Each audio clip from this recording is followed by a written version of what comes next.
अगर आपको बताना है कि यह घर बनवाने में मुझे 50 लाख रुपए लग गया, राइट? या फिर इस होटल में रुकने पर प्रतिदिन 5,000 रुपये का खर्च आता है, या फिर यह फ्लैट मुझे 75 लाख रुपए का पड़ गया, राइट? तो खर्चे बताना है कि कितना खर्च आ जाता है, या फिर ये बताना है कि कोई चीज़ खरीदने में आपको कितने की पड़ गई, राइट? तो इस तरह के, ऐसे ही नहीं, ऐसे बहुत तरह के ऐसे सेंटेंसेस होते हैं जो कि अलग अलग स्ट्रक्चर्स पे बेस्ड होते हैं, और हमें दिन भर इस तरह की चीज़ों को बताना पड़ता है, बताते रहना पड़ता है। तो ऐसी चीज़ों को बताने के लिए हमें अलग अलग डिफरेंट टाइप्स के स्ट्रक्चर्स की ज़रूरत होती है। इस वीडियो में हम मोर देन 24 स्ट्रक्चर्स सीखने जा रहे हैं, डिफरेंट टाइप्स के, जो डेली स्पोकन इंग्लिश में यूज होते हैं। वन बाय वन हम देखेंगे। वीडियो को अंत तक देखें। अगर पसंद आता है तो इसको लाइक कर दें, चैनल को सब्सक्राइब कर लें और फ्रेंड्स को शेयर कर दें, तो बड़ी अच्छी बात होगी। So let us start the video. First structure हम यही लेते हैं। जैसे आपको बताना है कि इसमें काफ़ी खर्च आता है, या फिर इस होटल में रुकने में प्रतिदिन 10,000 रुपये का खर्च आता है, या फिर एक फ्लैट ख़रीदने में यहाँ पर 75 लाख रुपए का खर्च आया। यह सर तुम्हें कितने का पड़ा? अगर इस तरह की चीज़ें बतानी हो तो हम इस स्ट्रक्चर का यूज़ करते हैं, इट कॉस्ट। उसके बाद हम यूज़ करते हैं ऑब्जेक्ट, उसके बाद मनी, जितना पैसा आप खर्च करते हैं। उसके बाद से फुल इन्फिनिटिव आता है, यानी टू प्लस वर्ब की फर्स्ट फॉर्म। अब इसमें इस स्ट्रक्चर में एक एक चीज़ को हम समझ लेते हैं। इट, यह कॉस्ट है, कॉस्ट यह मेन वर्ब है, राइट? तो मेन वर्ब है, यह टेंस के अकॉर्डिंग चेंज होगा, यह सब्जेक्ट के अकॉर्डिंग चेंज होगा। अगर प्रेजेंट में है तो हम सब्जेक्ट के अकॉर्डिंग हम इसमें यस या यस लगाएंगे, या फिर नहीं लगाएंगे। उसके बाद से ऑब्जेक्ट, यानी जो व्यक्ति पैसा खर्च करेगा वो ऑब्जेक्ट होगा। और मनी, इसको समझ रहे हैं, जितना पैसा लगता है वहाँ पर, यहाँ पर उस चीज़ को लिखेंगे।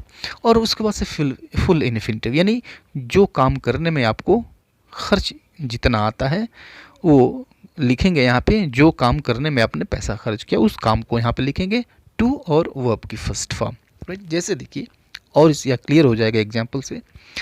इसमें काफ़ी खर्च आता है, इसमें काफ़ी खर्च आता है, यानी it costs a lot of money, it costs a lot of money, इसमें काफ़ी खर्च आता है। अब देखिए, इट सबसे पहले आ गया। अब आता है यानी प्रेजेंट इंडेफिनिट का है, तो सब्जेक्ट के अकॉर्डिंग कास्ट में हमने यस लगा दिया क्योंकि सब्जेक्ट सिंगुलर है, राइट? और उसके बाद से पैसा आ गया, तो अ लॉट ऑफ मनी, काफ़ी खर्च आता है, means a lot of money, right? कितना आया, कितना पैसा है, इसका यहाँ पर कोई जिक्र नहीं है, तो जैसे आया है वैसे हमने रख दिया है। लेकिन यहाँ पर देखिए, ये नहीं दिया हुआ कि कौन सा काम करने में खर्च आता है, ये नहीं दिया हुआ, तो फुल इन्फिनिटिव की हमें लास्ट में ज़रूरत भी नहीं पड़ी। तो it costs lot of money.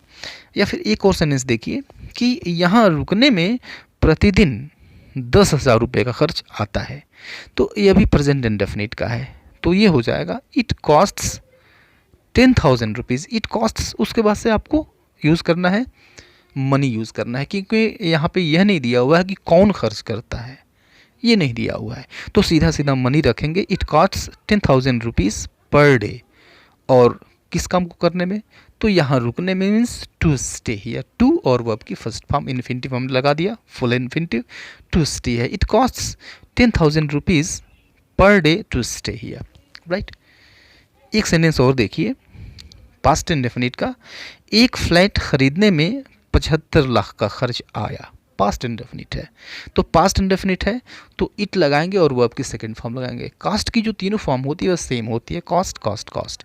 तो इट कॉस्ट, और किसको खर्च पड़ा, तो मुझे खर्च पड़ा। एक फ्लैट खरीदने में मुझे 75 लाख का खर्च आया, तो ऑब्जेक्ट कौन होगा, जो पैसा खर्च करेगा, यानी मी। इट कॉस्ट मी, और कितना खर्च आया, तो ₹75 लाख। और उसके बाद से क्या करने में, ख़रीदने में, टू बाई, और उसके बाद से अ फ्लैट, क्या ख़रीदने में, तो अ फ्लैट।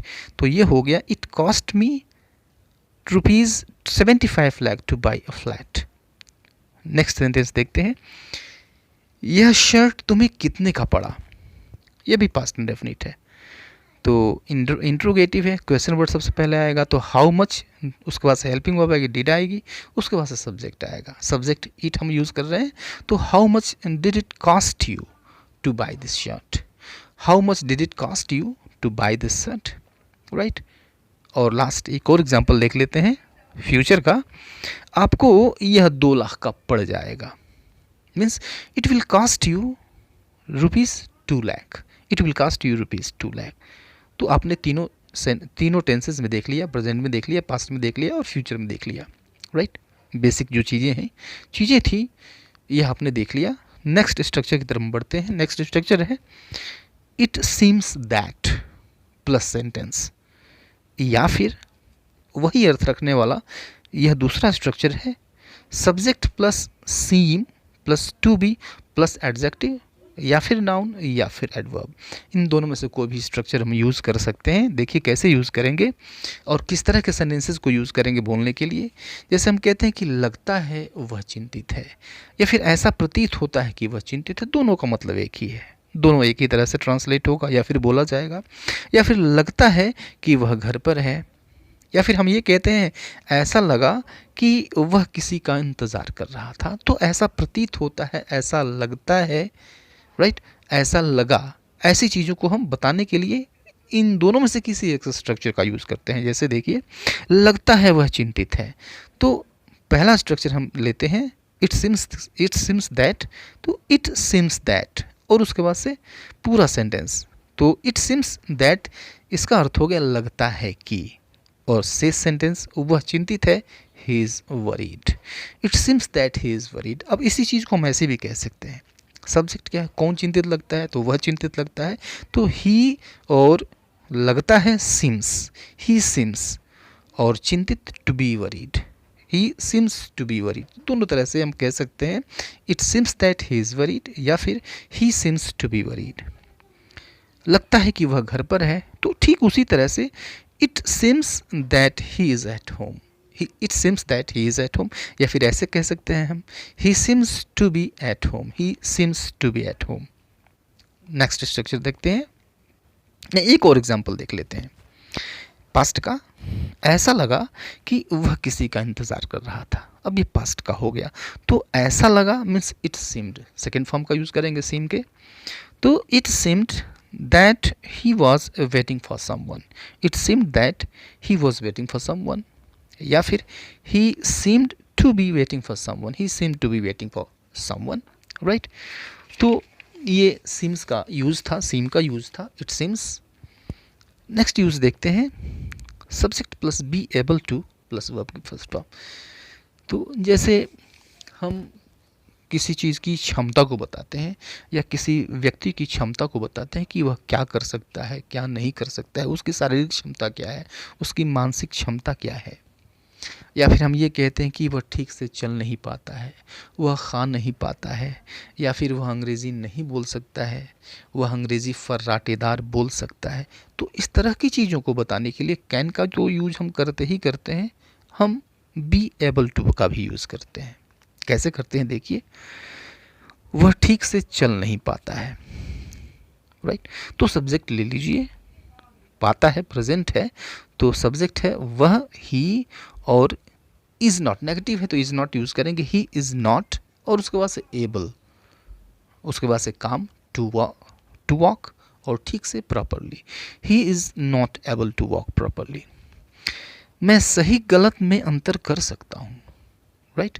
कर सकता हूँ, कैन का भी यूज़ कर सकते हैं। हम यहाँ पे पढ़ रहे हैं बी एबल टू का यूज़ करके। एग्जाम्पल देखिए, मैं सही गलत में अंतर कर सकता हूँ means I am able to. चूँकि प्रेजेंट है तो आई एम, आई के साथ एम आएगा, और उसके बाद से एबल टू, और अंतर करना, distinguish between right and wrong. I am able to distinguish between right and wrong, right? आपकी वजह से मैं सफल हो पाया, या फिर आपकी वजह से मैं सफल हो सका, पास्ट हो गया। पास्ट हो गया तो वाज एबल यूज़ कर देंगे या फिर वर एबल यूज़ कर देंगे अकॉर्डिंग टू द सब्जेक्ट। तो आपकी वजह से मैं सफल हो पाया means I was able to be successful, या फिर I was able to succeed because of you, I was able to succeed because of you, right? वह नहीं कर पाया, he was not able to do। एक फ्यूचर का देख लेते हैं, तुम इंग्लिश बोल पाओगे, तो फ्यूचर में विल बी एबल टू का यूज़ करेंगे।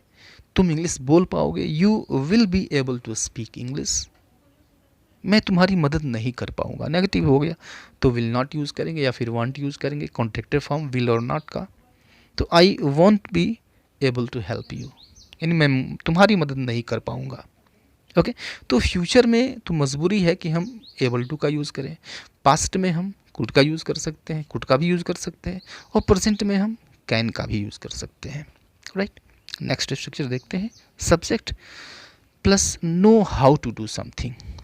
राइट, देखिए अगर किसी चीज़ को आप करना जानते हैं, राइट, अगर ये बताते हैं कि फला चीज़ मुझे करना आता है या फिर फला चीज़ मुझे करना नहीं आता, तो फिर हम इस स्ट्रक्चर का यूज़ करते हैं, सब्जेक्ट यूज़ करते हैं, और यह जो लास्ट वाला पार्ट है यह तो लिखते ही लिखते हैं।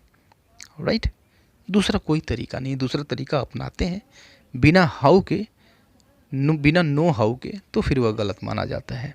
जैसे क्या तुम्हें तैरना आता है, क्या तुम्हें तैरने आता है, यहाँ पर तरीका पूछा जा रहा है, तरीके की बात हो रही है कि कोई काम कैसे किया जाता है। तो इस चीज़ को बताने के लिए सब्जेक्ट के साथ हम know how to do something, something यानी वह चीज़ जो तुम्हें आती है या फिर नहीं आती है, उस चीज़ की इंग्लिश रखते हैं। तो यह चीज़ अपनाना पड़ता है, यह चीज़ करना पड़ता है। तो क्या तुम्हें तैरने आता है, do you know how to swim, do you know how to swim. मैं कंप्यूटर चलाना नहीं जानता। राइट, तो यहाँ पर भी तरीके की बात हो रही है कि यह तरीका, यह काम करने का तरीका तुमको आता है कि नहीं आता है। I don't know how to operate a computer, I don't know मैं नहीं जानता। राइट, और कंप्यूटर चलाना, how to operate a computer, हम सिर्फ ऐसे नहीं लिख सकते टू ऑपरेट कंप्यूटर, नहीं, आपको हाउ यूज़ करना होगा। I don't know how to operate a computer. मैं आपको इंग्लिश बोलना सिखाऊंगा, means I will teach you how to speak English, I will teach you how to speak English, यानी कोई काम करना बताएंगे। राइट, तो हाउ बीच में जोड़ना होगा आपको, I will teach you how to speak English. Right, next structure देखते हैं, subject plus belong to plus noun या प्रोनाउन। अब देखिए इससे दो बातें होती हैं। अगर आप ये बताना चाहते हैं कि आप किस जगह से हैं, तो इसका बिलोंग टू का यूज़ करके बता सकते हैं, या फिर ये बताना चाहते हैं कि कोई चीज़ किसकी है, तो उस कंडीशन में भी आप बिलोंग टू का यूज़ कर सकते हैं। कैसे करेंगे देखिए, वह दिल्ली का रहने वाला है, वह दिल्ली का रहने वाला है, तो ही बिलोंग्स टू दिल्ली, चूँकि प्रेजेंट है, इंडेफिनिट है, इसलिए बिलोंग्स हो गया ही के अकॉर्डिंग, तो ही बिलोंग्स टू दिल्ली, वह दिल्ली का रहने वाला है, या फिर वह दिल्ली से है, या फिर वह दिल्ली का है। मैं एक छोटे गांव का रहने वाला हूँ, तो I belong to a small village, I belong to a small village, मैं एक छोटे गांव का रहने वाला हूँ। साथ ही साथ आप यह भी बता सकते हैं कि कोई चीज़ किसकी है, आपकी है या फिर मेरी है या फिर किसी तीसरे आदमी की है, तो बिलोंग टू का यूज़ उस कंडीशन में भी कर सकते हैं। जैसे यह कार मेरी है, तो this car belongs to me, this car belongs to me, या फिर यह किताब तुम्हारी है, this book belongs to you, this book belongs to you. Right, तो ऐसे कह सकते हैं। ओके, नेक्स्ट स्ट्रक्चर देखते हैं कि नेक्स्ट स्ट्रक्चर है it is no use plus verb की आईएनजी फॉर्म। राइट, बहुत बार हम कहते हैं कि यार वहाँ जाने का कोई फ़ायदा नहीं है, राइट, तुमसे बात करने का कोई फ़ायदा नहीं है, आपसे मिलने का कोई लाभ नहीं है। इस तरह की चीज़ों को बताने के लिए हम इस स्ट्रक्चर का यूज़ करते हैं। राइट, तो कैसे यूज़ करते हैं, सिंपली हम यूज़ करते हैं इट इज़ नो यूज़, या तो ये यूज़ कर लीजिए, या फिर इट इज़ यूजलेस, यह यूज़ कर लीजिए प्लस वर्ब की आईएनजी फॉर्म। कैसे यूज़ करेंगे, वहाँ जाने का कोई फ़ायदा नहीं है, तो सबसे पहले इट इज़ नो यूज़, और कौन सा काम करने का, तो वहाँ जाने का, तो वहाँ जाने की इंग्लिश आईएनजी फॉर्म में लिखेंगे, गो मीन्स जाना, गोइंग, और वहाँ there, it is no use going there, या फिर ऐसे भी कह सकते हैं it's useless going there, it is useless going there, वहाँ जाने का कोई फ़ायदा नहीं है, या फिर उससे मिलने का कोई लाभ नहीं है, it is no use meeting him, it is no use meeting him, या फिर ऐसे भी कह सकते हैं it is useless meeting him, उससे मिलने का कोई फ़ायदा नहीं है, राइट। एक पास्ट का ले लीजिए कि उससे बहस करने का कोई फ़ायदा नहीं हुआ, तो पास्ट का हो गया तो वाज कर यूज़ कर लीजिए।